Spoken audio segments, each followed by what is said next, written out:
I have been in the forest of shadows.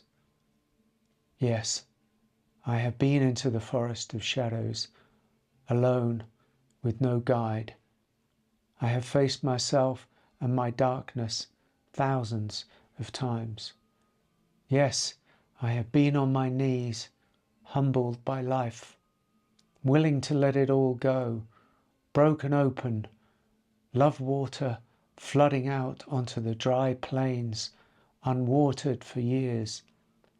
Yes, I have seen my own demise, courted death's invitation, stared eternity in the eye.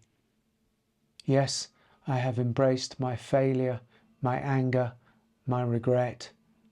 I have faced all this again and again and again, until there is no fear left. For there is no darkness, no forest left, and all has become one sweet, grace-filled existence.